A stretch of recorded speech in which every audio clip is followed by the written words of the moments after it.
Porque a partir daquele momento, mapear um neurônio não existia mais, só mapear uma série de neurônios. Então a gente achou um formato de usar neurociência para todo um segmento. Cara, se eu pensar naquele custo por lead como um percentual, eu posso também atrair o cara de outras maneiras. Pela primeira vez a gente tem uma geração com menos QI que a geração anterior. O problema é quando a gente usa essas ferramentas e deixa de usar o cérebro.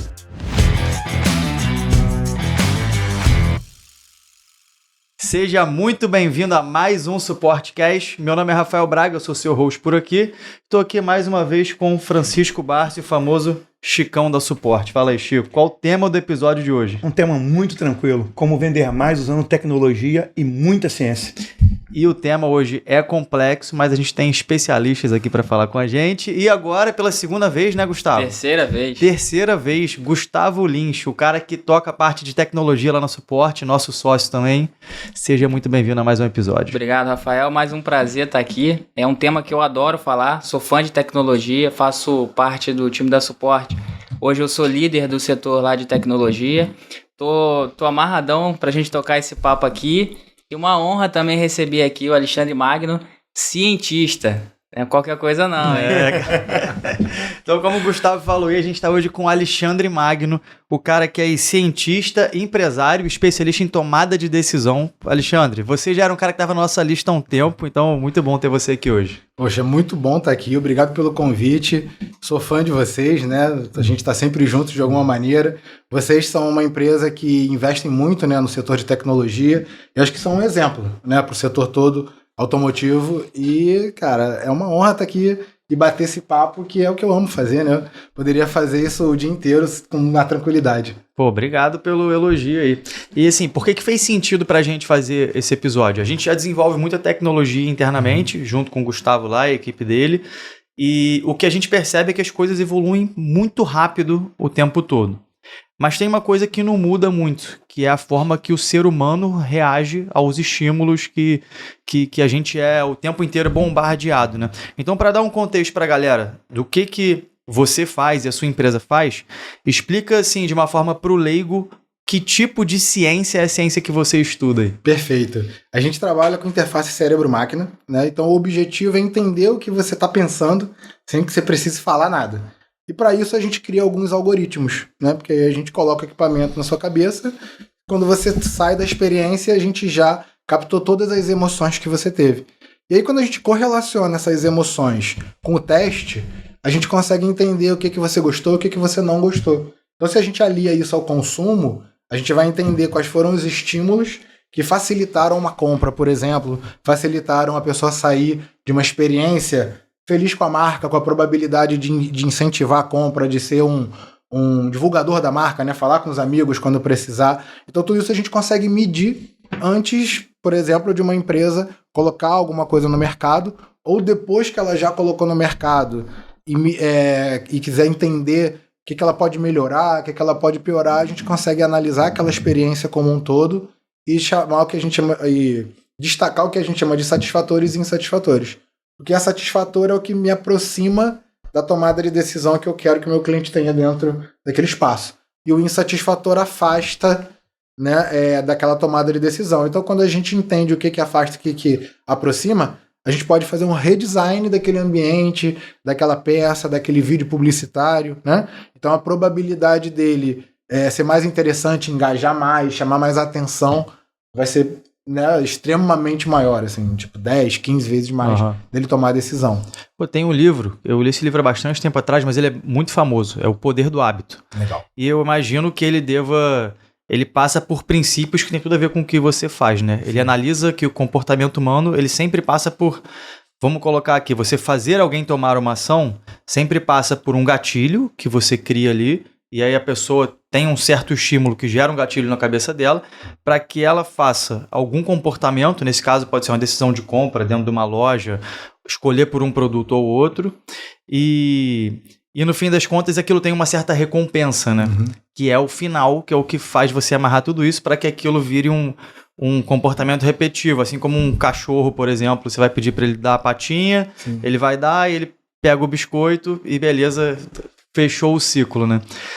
Então, assim, de certa forma, todo esse estudo também passa por coisas que o ser humano não muda, né, a forma que a gente reage a tudo isso. E aí eu vi que no Rio Innovation Week, não sei se pela segunda vez ou mais, mas você tem lá aquela análise, você analisa os carros da Stellantis e tal.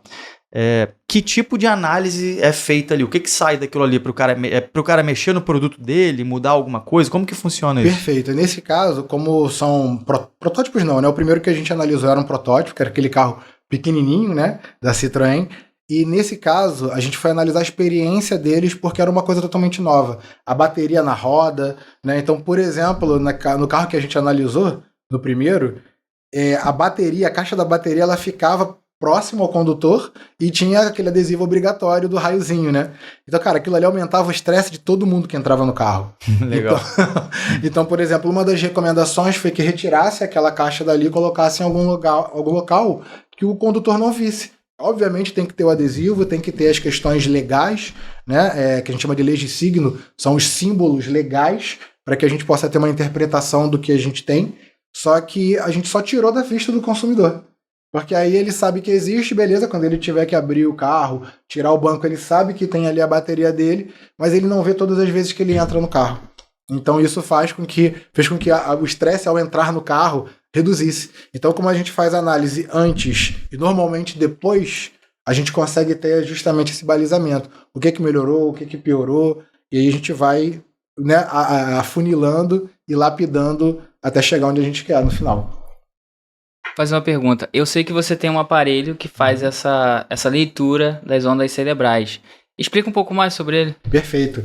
Esse aqui é um eletroencefalograma, né? A gente consegue pegar os sinais elétricos do cérebro e havia um algoritmo já mais antigo chamado S-Loretta, a gente consegue saber de onde saiu esse sinal. Então o cérebro ele tem diversas áreas e essas áreas estão relacionadas ao processamento. Então aqui atrás eu processo imagem, aqui no meio é o processamento motor, né, aqui é a tomada de decisão. Então dependendo da área tem uma função. E aí os nossos algoritmos eles mapeiam essas funções e aí a gente dá uma nota para cada estímulo.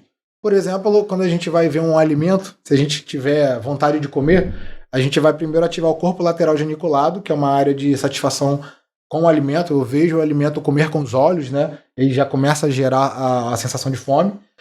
A gente vai ter o lóbulo occipital, o bulbo olfatório, porque o cheiro do alimento é muito persuasivo, né, na hora da gente tomar uma decisão de alimento.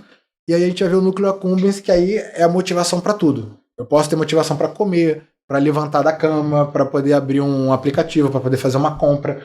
E aí, quando a gente pega o resultado dos algoritmos, a gente já tem uma resposta em tempo real.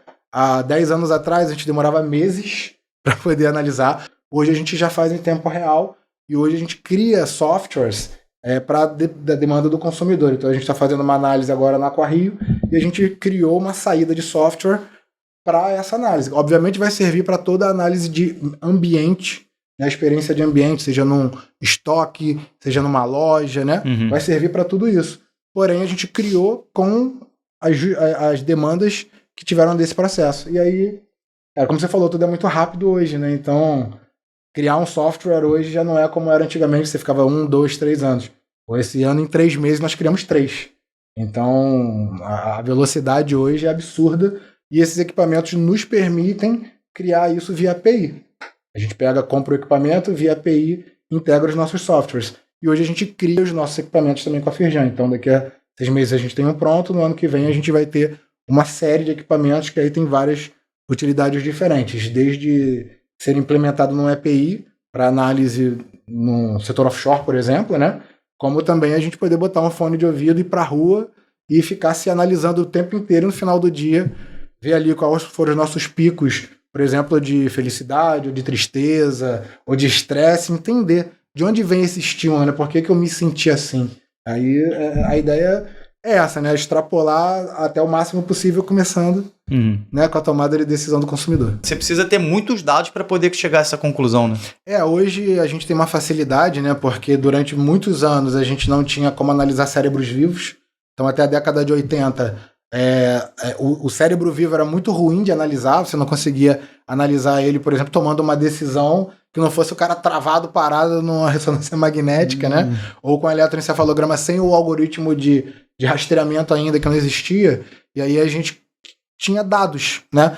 Uma coisa interessante, um brasileiro, Miguel Nicoleles, né? Isso. Ele que foi o cara que revolucionou a área de interface cérebro-máquina. Então hoje a gente está aqui podendo falar disso por causa de um brasileiro que lá na década de 90, né, no início da década de 90, final da década de 80, mapeou mais de um neurônio, que até então o prêmio Nobel tinha mapeado um neurônio. E aí o cara chegou lá e mapeou 45 neurônios quando ele mostrou, que foi publicado na Science, né, uma das principais revistas científicas do mundo, que ele falou, o cara que era o prêmio Nobel saiu e foi embora da sala. E ele mesmo conta isso em podcasts, né, e tal. Ele fala assim, pô, como é que você se sentiu? Ele falou, eu tava de boa. Ele que tava ferrado, porque a partir daquele momento, mapear um neurônio não existia mais, só mapear uma série de neurônios. Então, se hoje a gente consegue trabalhar com, por exemplo, suporte para paraplégicos e tudo mais, tudo isso foi o Miguel Nicoleles quem iniciou. E, obviamente, ele sempre foi cientista. Então, isso sempre foi divulgado amplamente no setor científico. Então ele é o pai de tudo isso que nasceu da interface cérebro-máquina, se a gente for analisar. Tudo feito no laboratório dele, e hoje ele volta ao Brasil, né, com um monte de atividades relacionadas a isso. Então hoje a gente consegue ter, né, esse tipo de informação por conta dele. Foi ele que foi o cara que revolucionou a área para que a gente possa ter interface cérebro-máquina hoje. E até a questão da análise também agora fica muito mais fácil com a IA, né? Você pega um conjunto de dados, ou pequenos ou grandes, e você consegue resolver isso e trazer aqui para o aparelho para um outro tipo de análise já focada no que você quer, né? Aí gerou uma dúvida. No caso, para eu conseguir avaliar a pessoa, eu precisaria de um aparelho em cada uma dessas pessoas? Porque hoje a nossa análise normalmente é pelo aplicativo, as big techs, as empresas conseguem definir se o cara está gostando ou não por um clique. Sim. Nesse caso aqui, ele vai avaliar a onda cerebral. Eu precisaria de um aparelho desse em cada pessoa? Hoje ainda sim, porque como os dados ainda são de 90 para cá, por mais que com a tecnologia seja muito tempo, se a gente for falar em ciência, isso é pouquíssimo tempo, né? Coração, a gente já analisava um coração batendo há centenas de anos. E um cérebro vivo na década de 90 com ressonância magnética funcional. Então a gente tem muito pouco tempo e pouco dado para poder utilizar. Mas daqui a pouco, cara, a gente vai ter, por exemplo, os algoritmos que eu utilizo. Daqui a pouco a gente vai poder correlacionar eles, talvez, com expressão facial, talvez com íris, né? Então, assim, daqui a pouco a gente vai ter o mesmo dado sendo correlacionado com uma acuracidade, sei lá, vamos botar 80%, 90% de outras áreas que vão ser influenciadas. Por exemplo, se acontece alguma coisa que eu fico feliz, o meu músculo zigomático, né, ele dá uma puxada, independente se eu gosto ou não. Por isso que o pessoal fica falando de poker face. O cara, pra jogar poker, cara, pra ele não mostrar o corrugador e o zigomático, é absurdo. Porque se ele pegar uma carta boa, naturalmente ele né, dá aquele sorrisinho. Isso. Então, pro cara tirar, digamos assim, esse poker face, ele tem que gastar muita energia do cérebro. O cérebro dele vai gastar muita energia para ele poder manter aquilo dali. Mas, no mundo normal, sem ser num jogo de pôquer, certamente daqui a alguns anos a gente vai estar correlacionando expressão facial, olhos, né? A gente já tem mapeamento de mais de 300 doenças só olhando os olhos, né? Olhando modificações nos olhos e no fundo do globo ocular, da parede ocular. Aquelas modificações já estão mais de 30 doenças. Tem alguns lugares que falam de 300 doenças na China, que você já consegue mapear. Então, certamente, daqui a pouco, via câmera, a gente vai conseguir correlacionar vários dados. É uma questão de tempo mais para gerar dados, né? Mas é só isso. Eu acho você pode antecipar a decisão da pessoa. Se eu vou falar na área comercial, imagine se isso já fosse possível, você com várias câmeras dentro de um ponto de venda, analisando os rostos dos propensos ou futuro consumidor. Cara, ele deu um sinalzinho que ele quer comprar. Fecha a venda. Isso vai ser uma loucura. Cara, mas sabe que há um tempo atrás eu vi duas empresas, uma de educação, que faz imersões, curso e tal, e outra uma loja de roupa, que eles já utilizavam um equipamento desse com câmera. A loja para analisar onde que eram as araras mais visitadas, onde as pessoas tinham mais interesse em ficar, né?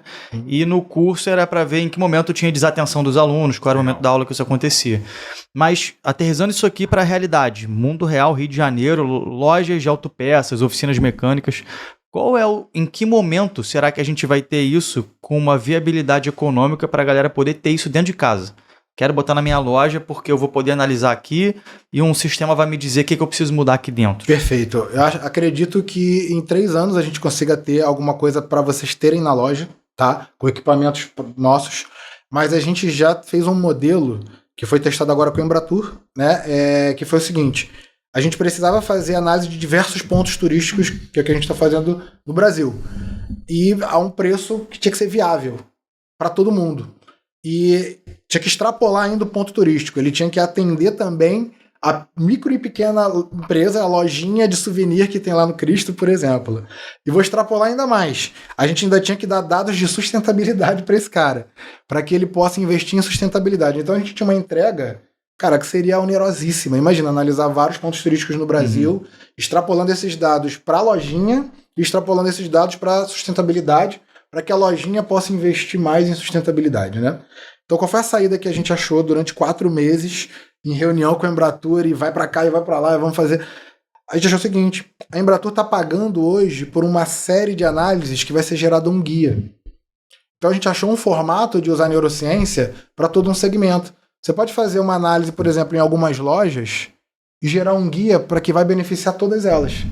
Por exemplo, nesse caso lá do turismo... Como se fosse um guia de boas práticas, é isso? Perfeito. Tá. De NeuroPDV, o que são as boas práticas para eu botar dentro do meu ponto de venda, para que eu torne mais propensa a venda de todos os meus produtos como um todo, né, na amplitude, ou não, eu quero destacar determinados produtos porque eu tenho que pagar o boleto daqui a 10 dias, ou porque esse produto, por algum motivo, vai, sei lá, sair de linha, ou vai acabar a validade dele. Então, como destacar esses produtos?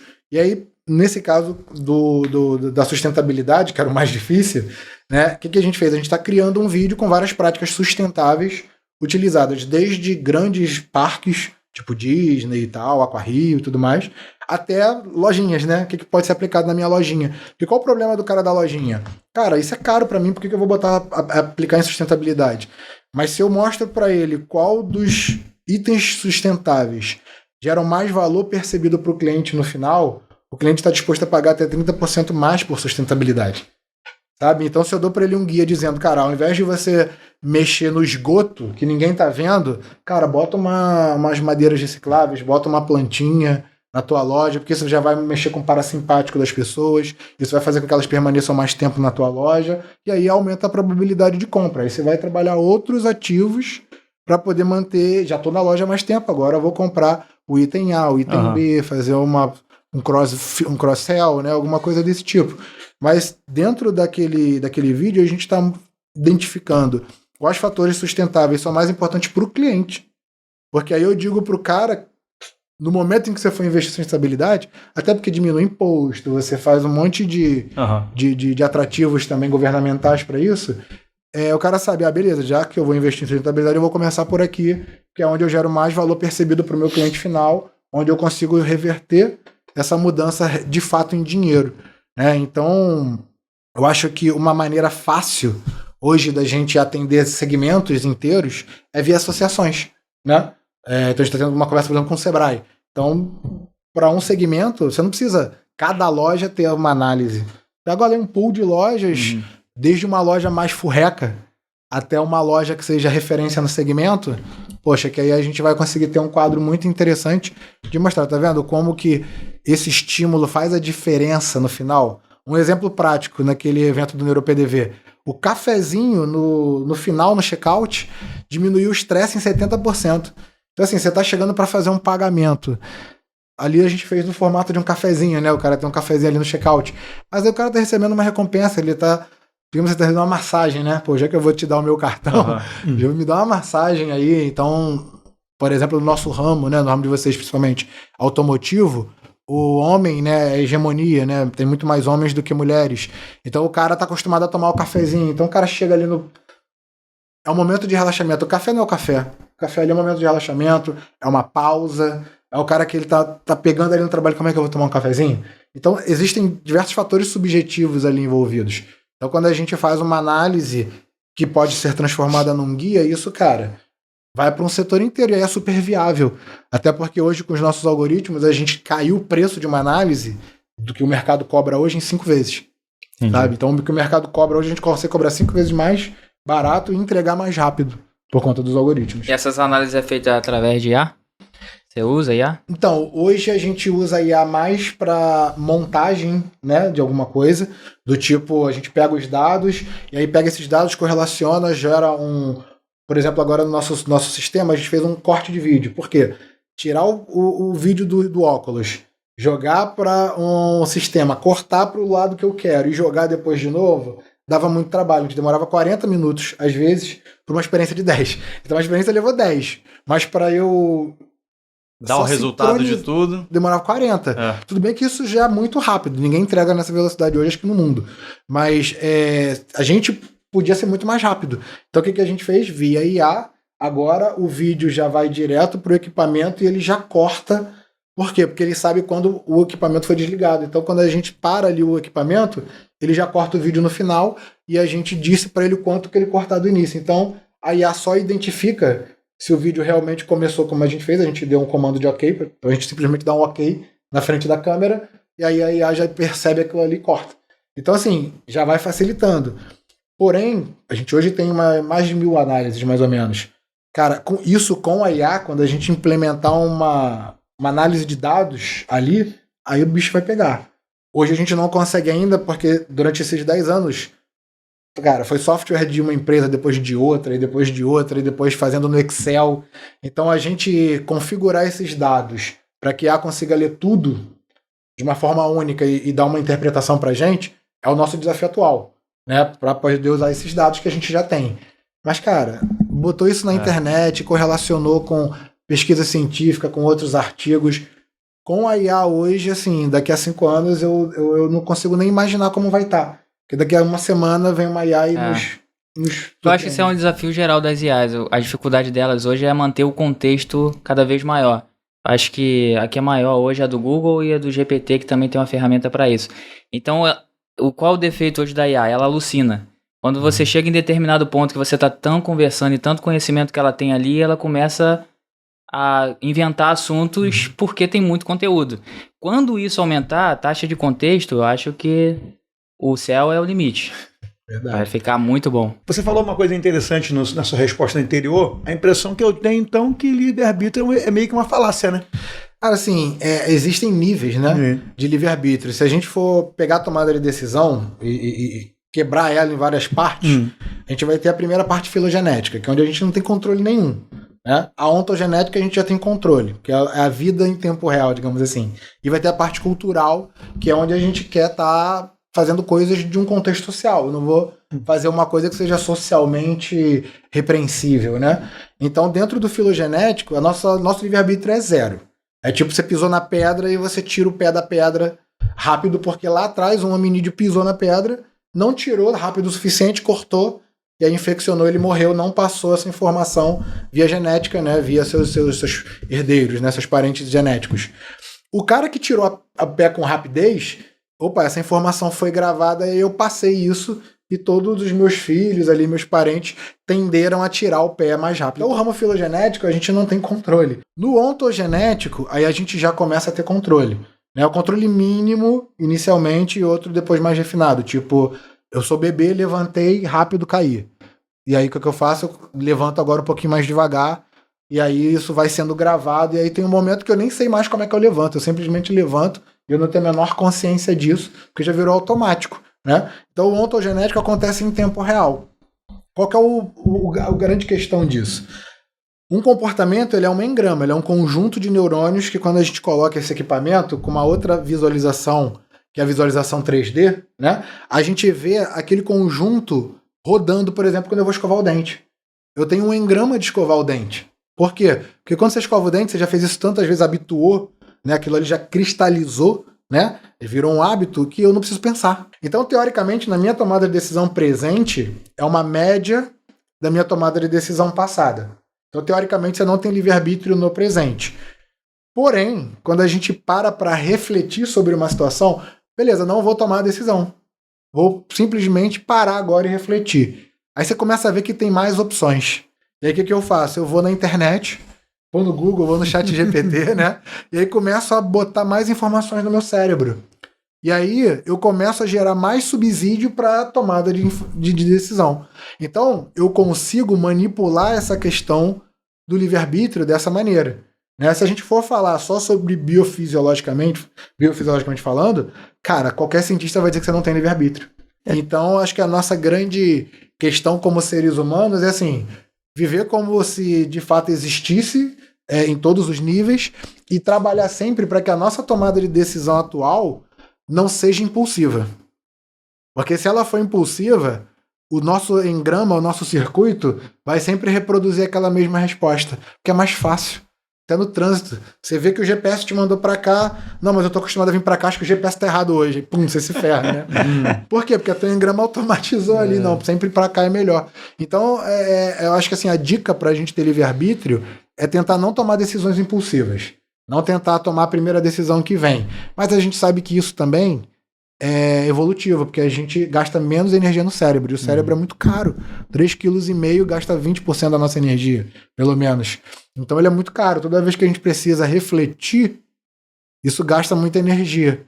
Então, é essa dosagem, né? Tem coisas que eu posso fazer automaticamente, mas tem coisas, principalmente decisões importantes, que se eu for nesse automatismo, a probabilidade é que você vai estar fazendo uma média aritmética das suas decisões do passado.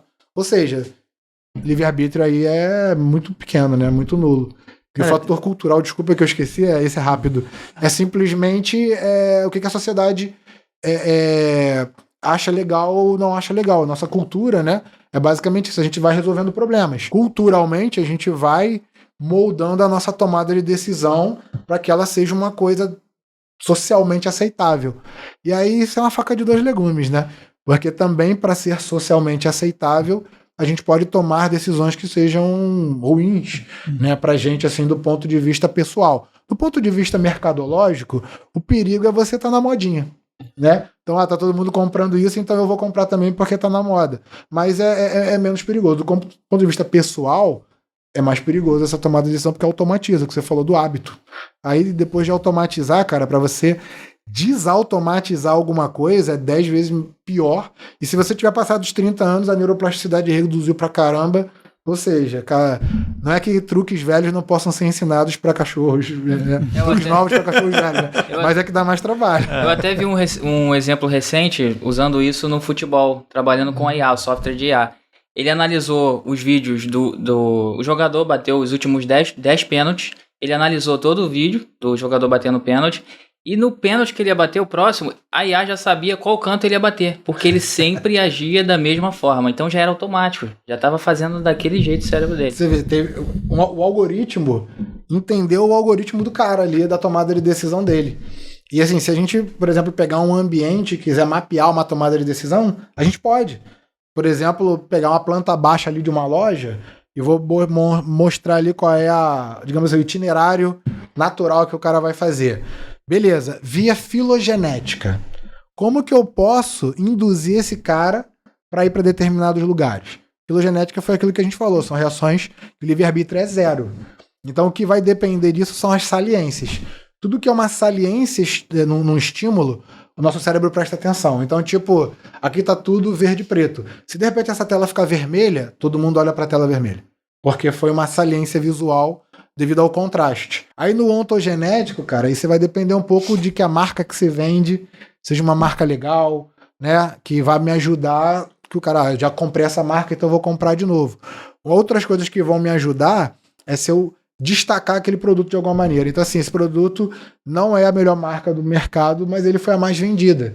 E aí, pô, você bota lá primeiro, quando a pessoa entra na tua loja, vê lá um primeiro grandão na marca, e o mais vendido de 2025 e tal. Isso já é um reforço pro cérebro do cara, que ele não tem que pensar se aquilo é tão bom assim. Pô, se é o mais vendido, né? Por lógica, pode não ser o melhor, mas não é ruim, né? Então, esses atalhos que vão fazendo com que a gente gaste menos energia para tomar decisão, eles são muito, digamos assim, aprazíveis para o nosso cérebro. O nosso cérebro gosta muito deles. E aí, no ramo cultural, tu joga ali, ó. Aqui é a loja que vende para as maiores marcas e tal. As maiores marcas estão aqui. E aí você começa a trabalhar, porque o ramo cultural, resumindo ele, é resolver problema. Daria para a gente mapear, por exemplo, estímulos filogenéticos, ontogenéticos e culturais dentro de uma loja, e a gente, por algoritmo de multicritério, ver qual é a maior probabilidade, possibilidade e plausibilidade daquela tomada de decisão ser. Então, como é que a gente vai fazer isso? Né? Por exemplo, uma vez a gente, para um pessoal de suplemento natural, essas coisas, né? O pessoal tinha produtos que eram, aqui lá na Zona Sul, produtos que eram mais calóricos e menos calóricos. Pela natureza da loja, do local, os produtos menos calóricos eram preferidos. Só que as pessoas não achavam e muitas vezes iam embora porque o vendedor, né, Zona Sul, lojas pequenas, né, com muito vendedor, muita gente ali. Então o que ia fazer? A pessoa desistia. E aí a gente falou, cara, vamos fazer o seguinte, vamos botar um selinho verde nos produtos menos calóricos. Porque aí a pessoa entra na loja, já sabe qual produto, já sabe o que ela quer. Ah, eu preciso de um whey protein. Tá, tem um selinho verde ali porque é o menos calórico. Então aquilo ali já facilitou a diminuição de fila. Isso para uma loja pequena é importante. A pessoa olha lá de fora, vê a loja lotada, não vou entrar aqui não. Então assim, essas decisões que facilitam a tomada de decisão do cérebro, né, esses recursos que a gente vai usar, eles facilitam com a tomada de decisão de compra também. Então, você pode mapear esses micromomentos, né, e começar a ver. Daqui eu vou jogar o cara para cá, daqui eu vou jogar um estímulo visual para ele vir até aqui, daqui eu vou jogar um estímulo visual para ele ir até lá, vou deixar ali um produto, um display bonitão para ele mexer no produto, né, porque isso é muito interessante. Quando você olha o produto numa embalagem e ele não está aberto ali para você manusear, o engajamento e o interesse cai muito.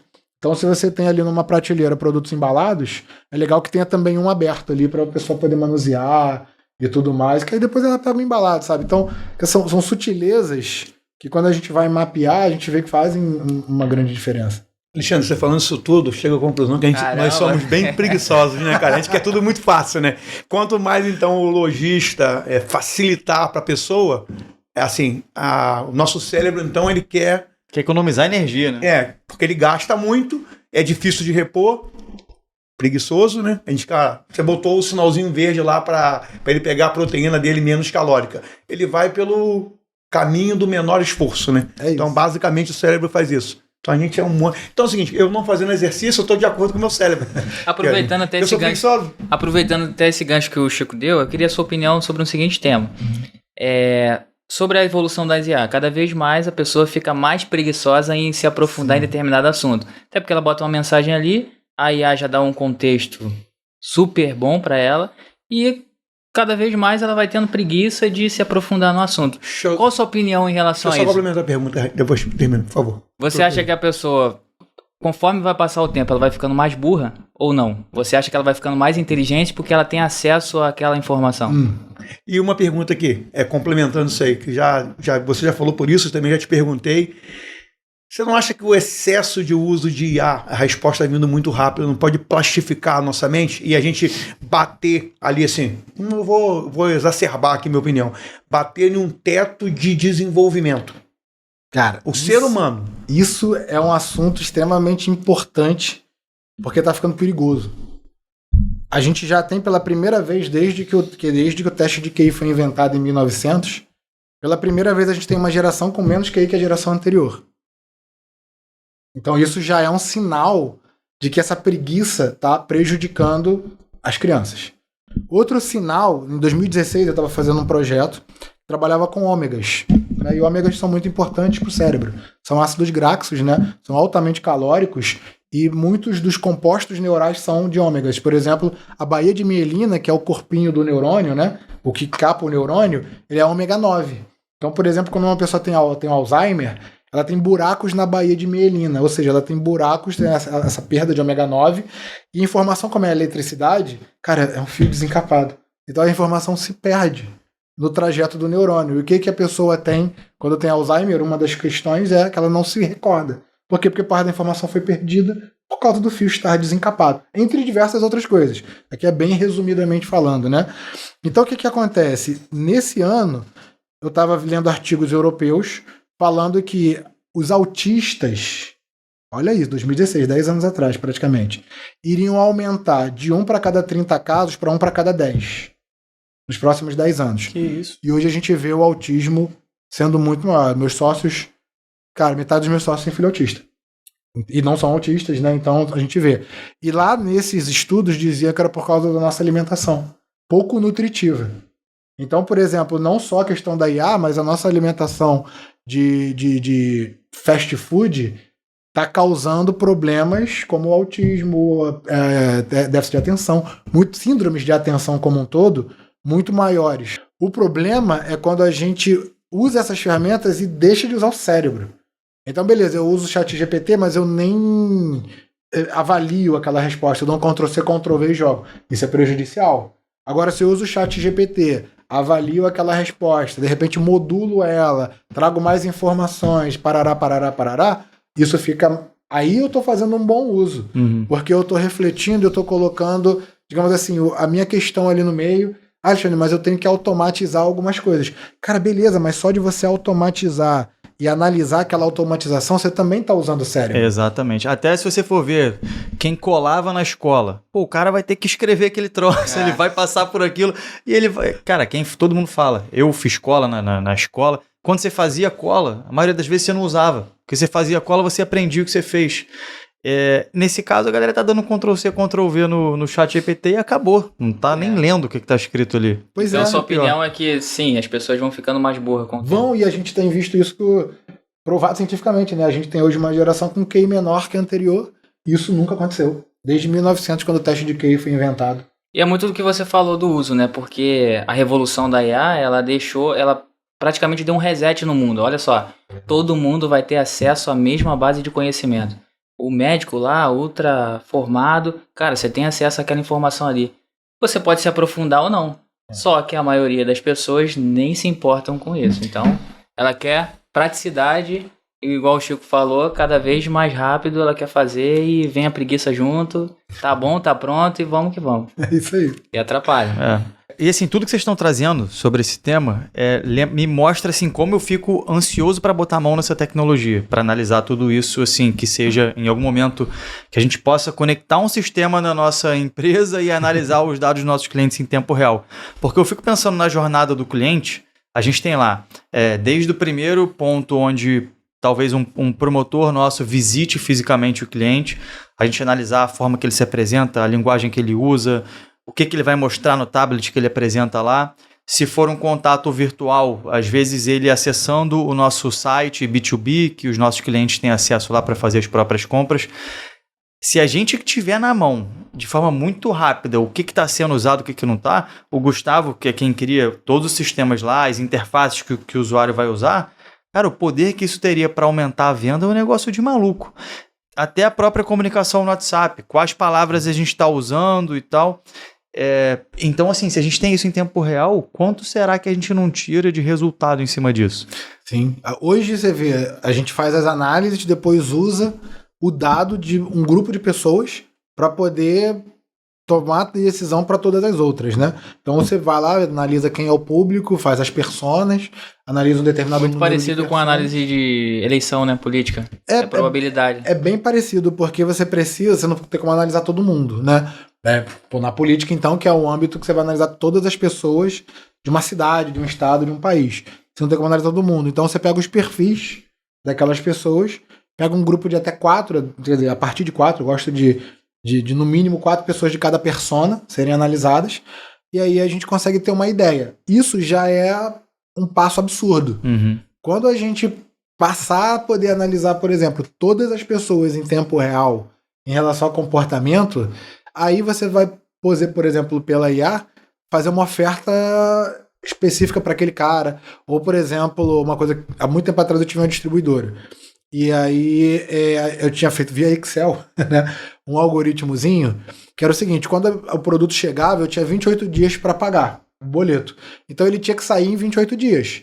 E a cada semana, se ele não vendesse 25%, ele gerava um desconto automático ali, e eu fazia publicidade daquele produto com desconto, para que eu tentasse vender ele no final. Na última semana, se eu não tivesse batido meta em nenhuma semana, praticamente saía preço de custo.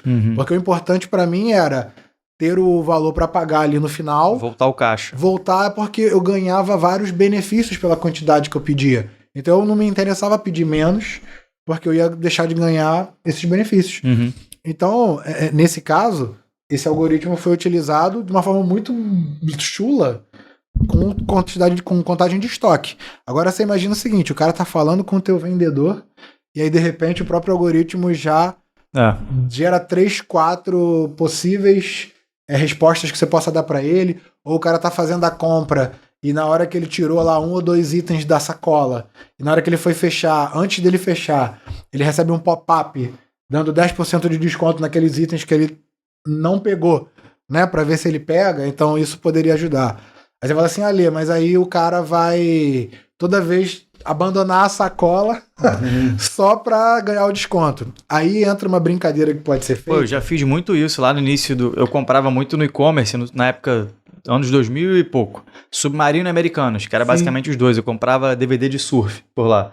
Era um clássico, eu botava no carrinho, essa tecnologia na época era nova, então devia ser meio que um padrão. Abandonou o carrinho, vem cupom.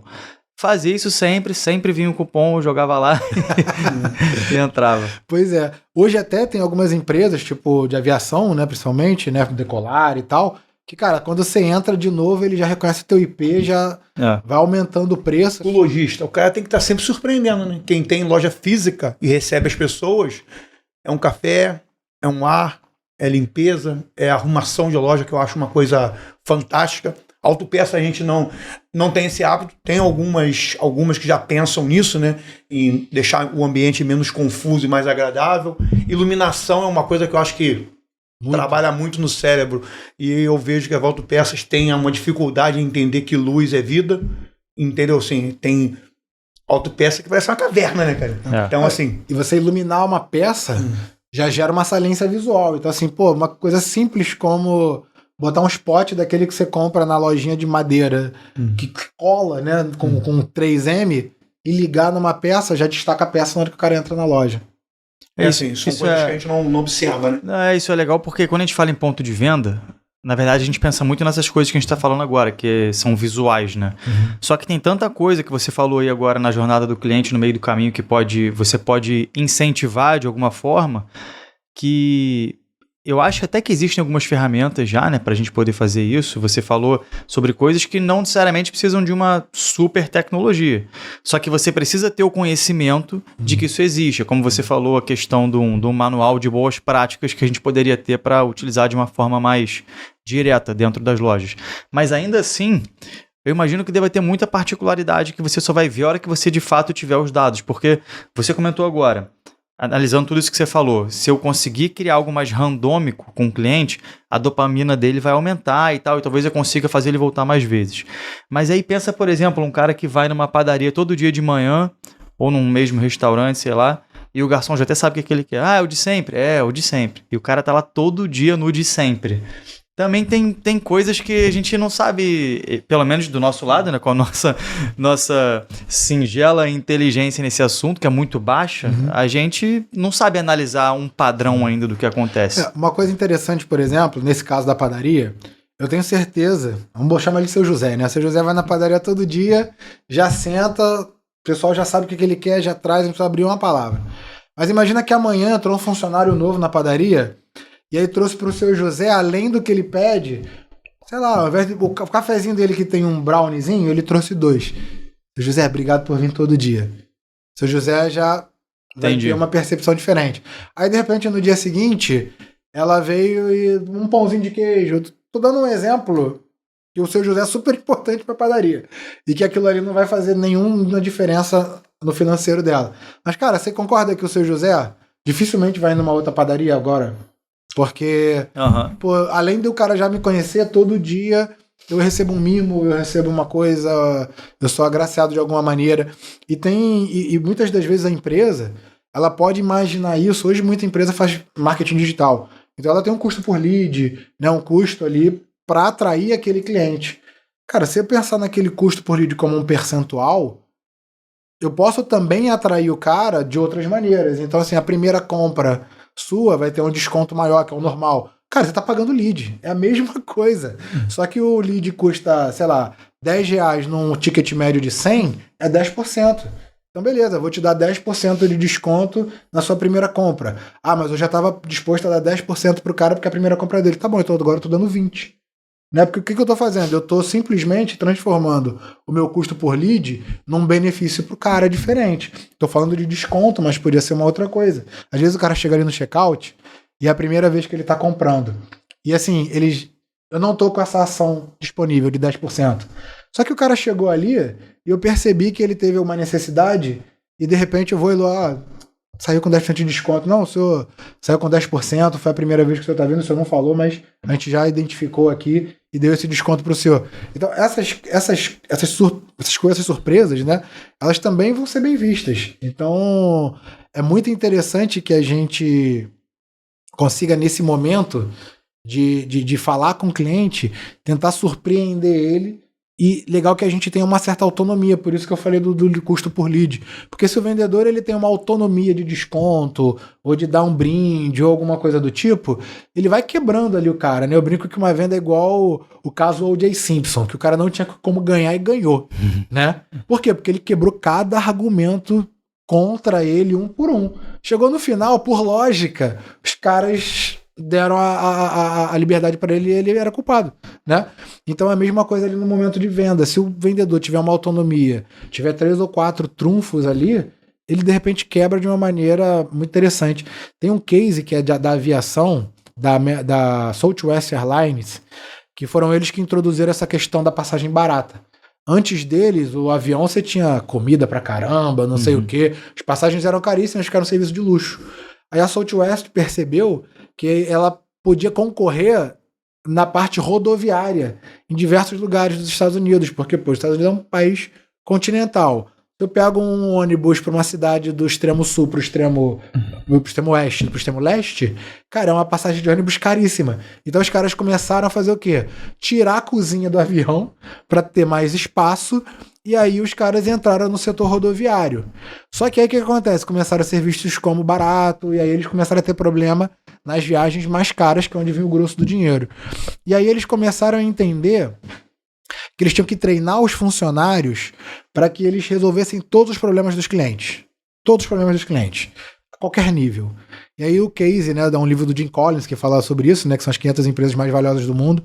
E aí ele fala assim, que tem um case que o menino chega a ponto de entrar no avião cheio de barra de chocolate e não podia ficar tudo com ele. E aí ele nem podia botar tudo na mala dele porque não cabia. E aí a mulher virou e falou assim, olha pessoal, você não pode entrar com esse chocolate, mas vamos fazer o seguinte, ele custa 50 centavos, vamos vender ele a $1, porque aí quando você descer, você compra o dobro de chocolate. Aí o menininho, beleza. E aí ela, pessoal, vamos ajudar aqui o nosso amiguinho, senão ele vai ter que jogar o chocolate fora. Ele não tem como guardar, então se todo mundo, cada um comprar o chocolatinho por $1, vai ajudar. Então, tipo assim, esse foi o tipo de exemplo que o Jim trouxe no livro, que foi aquilo, ela tinha que tirar o chocolate do moleque. Como eu vou tirar isso sem causar um trauma? E assim, cara, era um moleque, ele não tava comprando passagem de avião, sabe? Mas ela viu que aquela experiência ia ser boa para ele, para os pais, para as pessoas que estavam em volta, que viram o quanto que a empresa se preocupava ali com as pessoas. E hoje a Southwest é uma gigante do setor, e justamente ela se baseia nessa premissa, de que todo mundo resolve os problemas dos clientes. Então, essa autonomia pro vendedor, cara, pode dar muito resultado bom se ele for treinado para usar essa autonomia de forma inteligente. Você não vai liberar tudo pro cara de uma vez. Mas, pô, o cara travou uma compra, libera um pouquinho, libera outro pouquinho e tal. Então, isso tende a ser muito legal. E a gente vai ver no luxo, é isso. O cara não te... No final das contas, tu compra quase pela metade, mas quando você chegou lá, o preço era gigante, até você sentar com ele numa mesa, numa sala fechada, só vocês, o preço era gigante. Ali que ele reduziu. O Gustavo chegou a comentar sobre política agora aí, né? E assim, eu sei que você atua também bastante com política na parte de anúncios e campanhas, né? Fazer a estratégia da campanha. Cara, nessa situação que a gente está agora, a gente viu já que nas últimas eleições a gente teve muita coisa com inteligência artificial já, alguns vídeos manipulados e tal.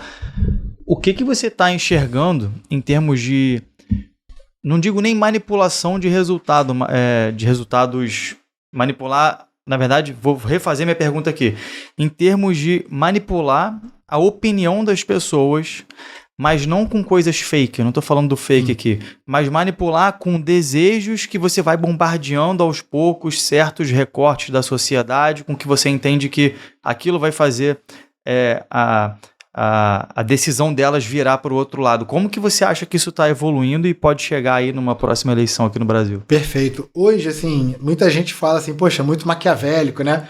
Usar o neuromarketing para a política. Mas é ao contrário, né? Eu sou da premissa que se a gente quer mudar alguma coisa, é interessante, principalmente num sistema como a política, é interessante que a gente infecte ele por dentro, certo? Então, por exemplo, quando eu vou fazer uma campanha para um candidato, para um político, uma primeira coisa que a gente faz é entender qual é a necessidade da população em diversos recortes, seja por bairro, ou por região, ou naquele bairro tem naturezas diferentes, então a gente vai entender a natureza diferente daquela população e qual é a necessidade dela. Depois que a gente entende todo aquele público eleitor ali do cara, a gente vai entender o que a gente pode oferecer que vai resolver esses problemas. E aí a gente tem pessoas que na equipe que são ligadas com todos esses processos de que tipo de ações entram no guarda-chuva de uma Smart City, por exemplo, e aí eu consigo verba, não só a verba que eu já tenho disponível, mas uma verba federal para poder fazer isso, ou uma verba governamental. Por quê? Na hora que a gente joga todas as soluções, a gente faz questão de configurar como essas soluções vão ser pagas. Porque senão vira aquela promessa de campanha, promete muito e não faz nada. Então, quando você gera uma demonstração de como aquilo vai ser pago, a população vê isso de outra maneira. Por exemplo, lá em Araucária, agora, a gente estava com 2% de chance de entrar contra 89% e viramos o jogo, né? Uma das coisas que a pessoa estava batendo foi a reforma do estádio do Tupi. Que a gente falou que ia reformar um estádio porque a gente queria trazer os grandes eventos de volta para a cidade. Cidade rural, hegemonicamente, mas que ganha 2 bilhões por ano de receita porque tem Petrobras, refinaria e exploração. Né? Então é uma dos municípios que mais ganha royalties no Brasil, pequenininha, e a gente precisava ali de alguma maneira mostrar para aquela população que aquele estádio seria bom para a cidade. Então o que a gente fez? A gente mostrou no projeto que a ideia não é bancar o estádio, é oferecer ele para as federações. Nós temos 92 federações no Brasil, e então se a gente desse uma por mês para cada federação um estádio para tocar, em 4 anos nem todas seriam contempladas, então a gente teria que escolher. Esse tipo de estádio, quando a federação ganha, ela pode fazer o campeonato regional lá, campeonato estadual, o Open, que é o brasileiro aberto, que você abre para pessoas do mundo inteiro participar, e o brasileiro. Então uma federação, às vezes, que não tem recurso para desenvolver esse tipo de campeonato, pode fazer o campeonato na cidade de Araucária, que é uma cidade de 160 mil habitantes e que a gente pode fortalecer a economia com muita facilidade. A Ilha do Governador tem 320 mil moradores. Então o bairro que eu moro tem mais que o dobro de habitantes que essa cidade. Uhum. Então qualquer tipo de evento a gente consegue aumentar ali o turismo, o comércio local, enfim, né? Isso é só um exemplo. Então quando a gente entrega as necessidades e como cumprir essas necessidades, ele é muito bem visto pela população. O diabo aí é entregar, né? E o marketing digital hoje é uma das ferramentas que a gente mais usa, porque eu estabeleço ali, se é um bairro, se é uma região, cara, naquele bairro, naquela região eu vou massificar aquele tipo de conteúdo, que é o que aquelas pessoas precisam. E aí é feito pesquisa mais ou menos a cada 15 dias durante um processo eleitoral.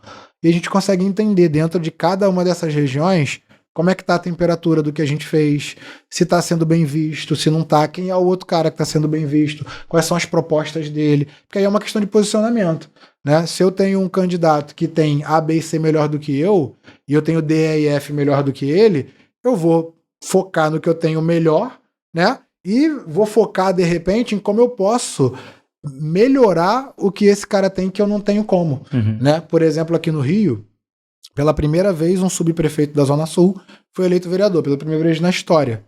E a gente pegou esse cara 1 ano antes e entendeu o que a população da Zona Sul queria. Queria infraestrutura. A gente pegou um projeto do governo que já tinha, que são os corredores de excelência, que é um projeto que leva 20 obras de infraestrutura para um local, mapeamos as 50 ruas mais problemáticas e necessitadas, e aí ele começou rua a rua, cara, durante 1 ano. Então, assim, quando você une o conhecimento da população à vontade de fazer, é difícil perder. A gente, em 2020, fez o Eduardo no Rio, mas Eduardo no Rio não é novidade.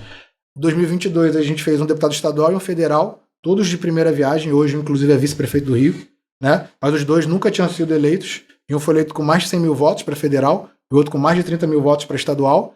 A gente fez o FUAD, pegou o FUAD em 5º lugar, lá em BH, e virou o jogo, venceu. Hoje ele faleceu, né? Mas né, a gente conseguiu fazer esse último trabalho ali com ele. E lá no Sul a gente pegou o Gustavo, né? Esse ano de 2024, saiu de 2% para 89%. Agora ele que tá lascado, né? Porque agora o cara tá tendo que entregar tudo aquilo. E o Eduardo esse ano ganhou em todas as zonas. Então, esse trabalho da gente entender a microgeolocalização ali do cara, o que é importante para ele, e costurar isso com propostas viáveis, é ótimo para a população. E para o cara, se ele não fizer, aí cabe à população não votar. Então, assim, o nosso trabalho é dar subsídio para ele ganhar. E a gente tem visto que isso tem feito a diferença. A gente fez uma eleição em 22, 4 em 24 e vitoriosas. Então a gente vê que é uma metodologia que funciona. Agora, se o cara não cumprir essa metodologia, não cumprir o que ele prometeu, cabe à população cair de porrada, não votar mais, né? Então eu acho que é uma forma que a gente teve de fazer o que eu falei, né? De que infectar o sistema por dentro. Porque quando esses caras entram e eles ganham, cara, eles têm que ralar. O que eles prometeram foi coisa. Vou voltar lá na política para falar de venda. Prometeu, tem que cumprir, né, cara? Vendedor é isso aí. Vendedor que promete num clube, cai em descrédito, aí você não consegue renovar. Porque assim, eu como sou vendedor, eu tô sempre fechando o negócio e já tô fazendo a pré-próxima. Se eu não tiver a credibilidade com esse cara, não tem nem a venda, muito menos a pré-próxima, né? Que a gente quer vender. No nosso ramo, então, que a gente vive de recorrência, se o cara acha que fez uma venda hoje para uma loja e não vai vender de novo, ele tá morto.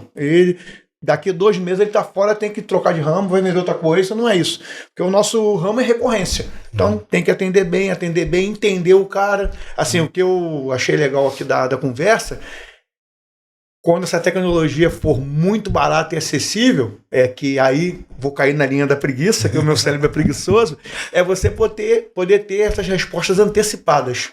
Aí seria o mundo ideal. Assim, a gente mais ou menos saber montar o estoque em função do que o consumidor quer. Imagine só, esse mundo perfeito, que seria lindo. A gente teria um estoque no suporte lá muito equalizado, sabendo a tendência, ou a trend, como as pessoas gostam de falar aí. Isso seria um mundo maravilhoso. Eu acho que isso aí daqui a uns anos vai ser muito razoável o que eu estou falando. Então acho que a ideia, para quem está nos ouvindo aí, lojista, quem tem um auto center, que recebe as pessoas, oficina mecânica, hoje não é possível, mas já será, e a pessoa tem que estar, no mínimo, acompanhando, nem que seja muito rasteiro, lendo alguma coisa. Porque imagina o cara botar um equipamento no auto center que recebe várias pessoas, não é ler a mente do cara, é entender o que o cara quer. Pô, o cara viu uma coisa suja no chão, o cara faz uma carinha feia. Pô, cara, isso aí não foi legal. Vamos tratar de limpar aquilo ali, porque aquilo incomodou aquele cliente. Você tem um ambiente para receber as pessoas com muita tranquilidade, seria maravilhoso. E ficou claro também que não é tudo do nada, né? É tudo ciência. Tudo ciência. Tudo vem daqui, ó. A gente pode mapear os micromomentos dessa jornada, né? Então, dentro da jornada do consumidor, quais são os micromomentos mais importantes para a compra? Se é no site, ele permanecer no site, ver o botão, clicar no botão. Tem a cor, né? A cor, né? Você bota no site o botão de compra em vermelho, ainda mais no setor automotivo, o vermelho ele tá atrelado ao semáforo. Problema. Né? Problema. Se for no painel do carro é problema. Até no carro, né? A luz vermelha é para parar. É para parar. Você vai num sistema, né? Você falou, até um sistema que tá analisando o carro. Você vai ver o vermelho ali com alertas, né? Coisas do tipo. Então, se você bota um botão vermelho no site, provavelmente a pessoa não vai converter tanto quanto o verde. Você pode fazer um teste AB. Bota o mesmo anúncio levando para o site com o botão vermelho e com o botão verde para mensurar. Hoje tem uma ferramenta maravilhosa da Microsoft que era paga e agora é gratuita, chamada Clarity. Você vincula como se fosse um pixel dentro do teu site e ele faz a leitura de mapa de calor e de intenção com base no mouse. Porque teve um estudo de doutorado, acho que esse nome da pessoa agora foi 2019, que mostrou que quando a gente está com o eye tracker e com o mouse, onde o mouse está, ele indica a intenção de clique também. Então esse recurso ele usa a tua mexida de mouse para poder entender ali como é que você está navegando no site e o tempo que você fica em cada dobra para entender o nível de atenção em relação à quantidade de conteúdo que você tem ali para ler, né? Para identificar. Pô, com isso você já consegue identificar, por exemplo, se o cara está chegando aonde você quer no seu site, se ele não está chegando aonde que de verde fica amarelo e vermelho, o mapa de calor de atenção dele, ou seja, aonde que ele está dispersando e não cumprindo aquilo que a gente quer, porque aí você muda só aquele momento. Se for dentro do ponto de venda, mesma coisa, né? Qual é o micromomento mais importante? É na hora do cara selecionar o produto. Então o que é importante para o cara selecionar o produto? Pô, clareza, né? O cara tem que conseguir ver o produto. De repente eu destacar ele, minha loja tá limpa, tá iluminada. De repente o produto tá ali na gôndola e tem uma luzinha em cima. Então assim, como é que eu vou destacar ele para ele ser visto? Ou algo que a gente fez também brincando lá no NeuroPDV. Pô, o cara tem informação e ele...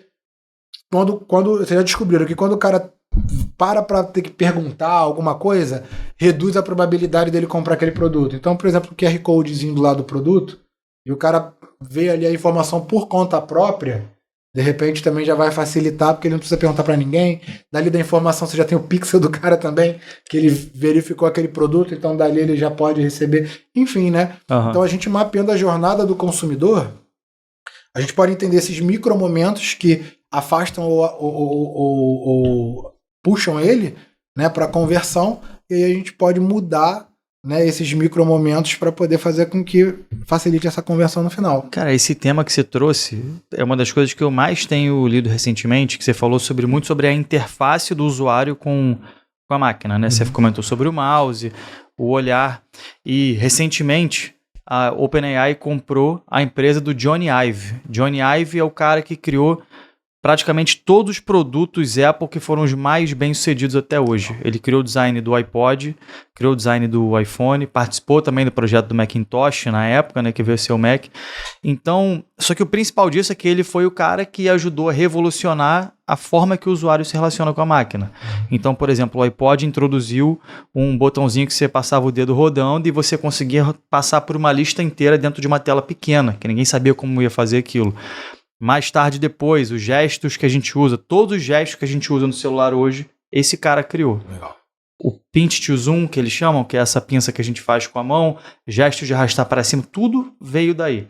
Legal. E por que isso é muito interessante? Porque a internet está caminhando por tem um estudo muito legal falando sobre a internet zero clique, que é provavelmente o caminho que a gente está tomando daqui para frente. E a compra da OpenAI sobre essa empresa de design do Johnny Ive significa que a OpenAI está no caminho de desenvolver uma interface nova homem-máquina com inteligência artificial que ainda não existe. E isso gera muita expectativa, porque eles simplesmente compraram, né, a empresa de design que trouxe as maiores revoluções em interface nos últimos tempos. E aí eu começo a ter muita dúvida. O que vai acontecer daqui para frente? Quando a gente fala desde empresas grandes que vendem pela internet com anúncios que se parar os anúncios para de vender, que seja até algumas oficinas que vendem muito com anúncio na internet, o cara tem que aparecer e tem que clicar para aquilo acontecer. Quando a gente fala da internet zero clique, o usuário basicamente vai passar só pelo que ele quiser passar. Óbvio que tudo que é feito com alguma ação diferente vai gerar uma reação no mercado. Os anúncios vão ter que mudar. A gente vai ter que ser impactado de outras formas que ainda não existem. Mas como será que isso vai seguir dali para frente? Vai ser uma loucura, porque você não vai ter mais um anúncio para você clicar, entendeu? Você vai estar só sendo bombardeado por informações que talvez estejam na sua interface com o mundo real aqui. E aí, por exemplo, a Amazon está lançando agora o Shop, como é que é? Shop the Show. Lançaram nos Estados Unidos e vai vir para o Brasil em breve. Você vai poder dar um pause numa série ou num filme e clicar na roupa que o cara tá usando e comprar na hora, com seu cartão de crédito cadastrado. Então tudo com muita coisa visual vindo em você, e você vai começar a ser estimulado a comprar isso. Então é possível que daqui para frente, daqui a 2 anos, a gente passe a comprar de uma forma completamente diferente de tudo que a gente faz hoje. Você entrar no seu celular e clicar para comprar um produto. Eu acho que a Globo já está desenvolvendo isso também com a tal da TV 3.0, que é você tá vendo uma novela, tem um cenário, tem a cenografia, você para a cena, clica lá num objeto, naquele boné ali, objeto de decoração você clica, já te leva para a loja que tem um boné, vai ter o cartão de crédito. Isso é o sonho de consumo da pessoa que está vendendo. Mas eu tô com pena do profissional de marketing, né? Que vai ser uma loucura. Ou será que ele não vai existir? Não, acho difícil. Quando a gente olha hoje, por exemplo, teve os últimos 15 dias. Tanto o CEO da OpenAI, o Sam Altman, quanto o Mark Zuckerberg falaram sobre isso. que eles já estão chegando no limite de não existe mais o gestor de tráfego. Exato. É o cara que faz as campanhas. Esse cara não vai ter mais. Exato. O algoritmo entende o comportamento do seu público e vai bombardear todo mundo com quem tem que ser bombardeado com seus anúncios. Então, pode ser que muita coisa mude daqui pra lá. Até algum tempo atrás a gente estava falando um pouco sobre, lembra, do autopeças e tal, né? O que acontece?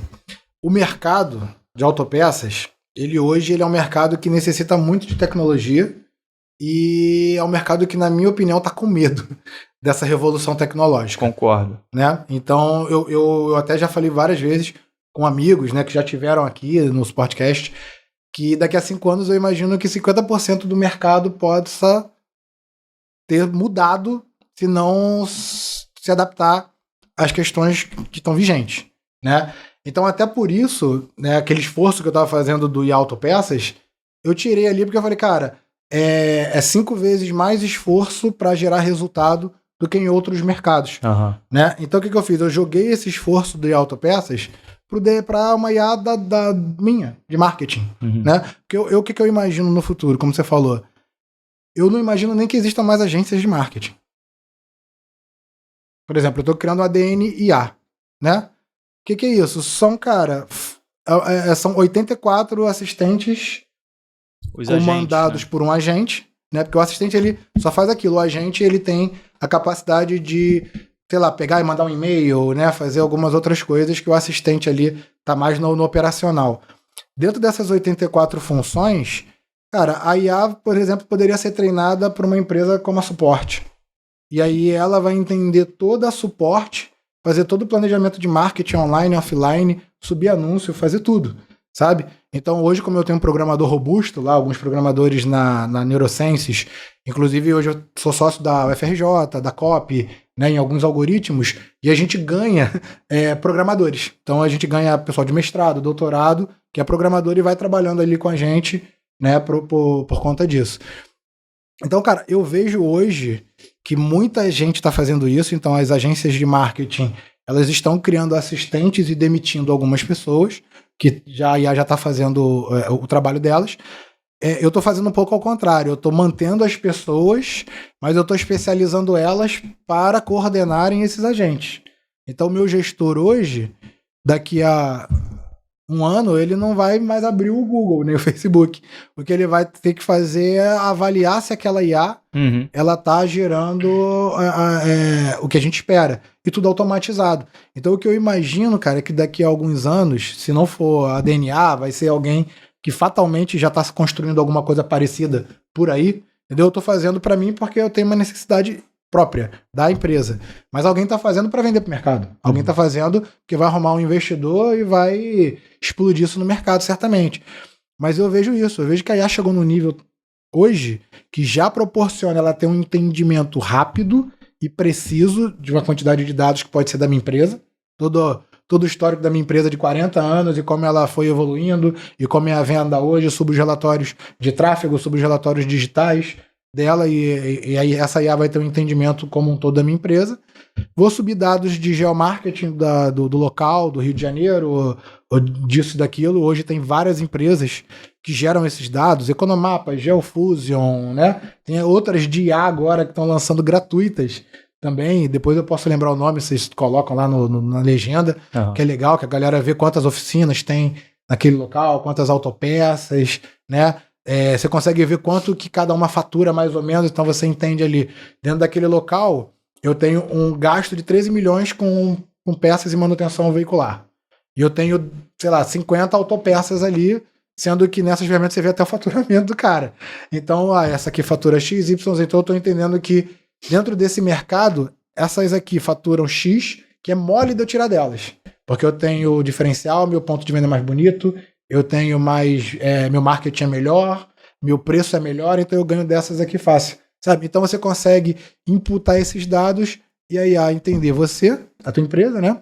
Entender o mercado e aí começar a gerar estratégias. Então, eu tenho 1 milhão de verba aqui anual para poder fazer de marketing. Cara, eu quero fazer mídia offline e online, me gera aí um resultado. Então as mídias OH que estão próximas, assim, se você é uma distribuidora, de repente tem outras distribuidoras que tem outdoor na frente dela. Eu não gosto de fazer outdoor. Eu só faço outdoor quando é um caso desse. Tipo, tô lançando um produto novo e eu vou botar na frente de um concorrente ou na frente de um local onde as pessoas possam tomar a decisão do meu produto ou de outros. Por exemplo, lançando produto de mercado. Cara, outdoor na frente do supermercado faz sentido. Agora, eu não jogo um outdoor de um produto do supermercado no meio da Avenida Brasil.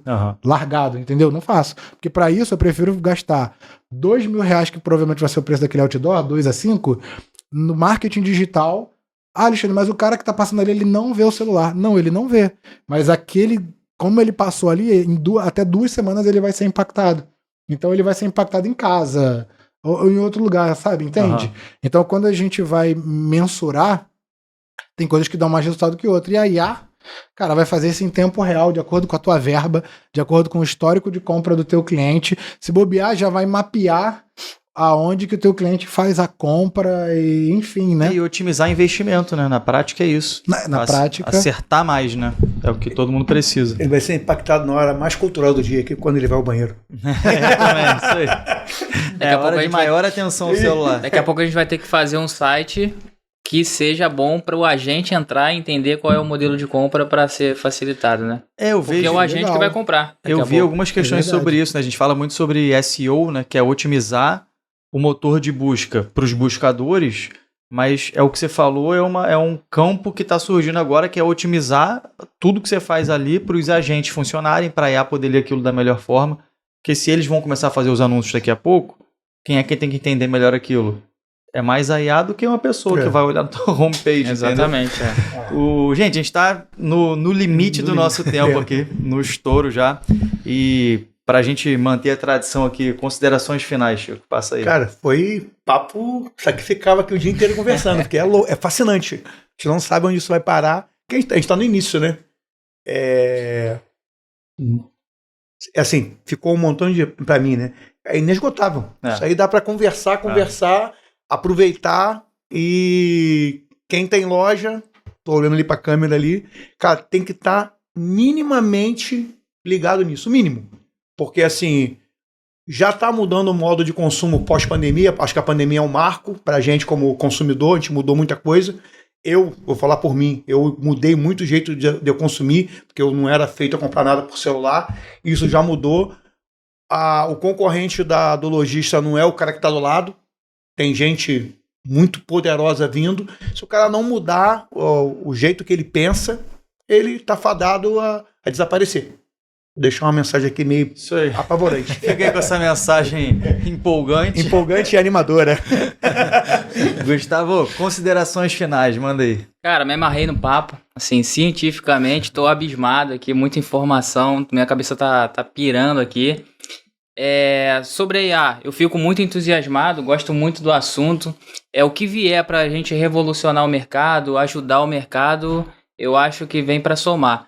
Eu tenho um pouco de pé atrás, assim, sobre as coisas ruins que podem acontecer. Por exemplo, algumas pessoas podem ficar pelo caminho, isso faz parte de qualquer mercado. Mas, assim, de experiência e de expectativa que eu fico é que as pessoas busquem mais sobre o assunto, sobre inteligência artificial, sobre tecnologia, porque isso já faz parte do dia a dia e vai fazer muito mais parte do dia a dia de todo mundo. É isso aí. Alexandre, cara, obrigado demais por você ter vindo. Foi um papo diferente do que a gente está acostumado aqui, mas o que é mais legal é porque quando a gente fala com alguém que é muito especialista em algum tema, a gente fica mais à vontade até para perguntar algumas coisas também, e aí você sempre tem alguma experiência que você já viveu em relação a isso, então, foi maneiro pra caramba, obrigado. E deixa o seu recado final aí pra galera também, se quiser divulgar a sua empresa ou qualquer... Agora tá no seu momento aí, o que você quiser falar é seu. Eu que agradeço muito, né, pelo convite.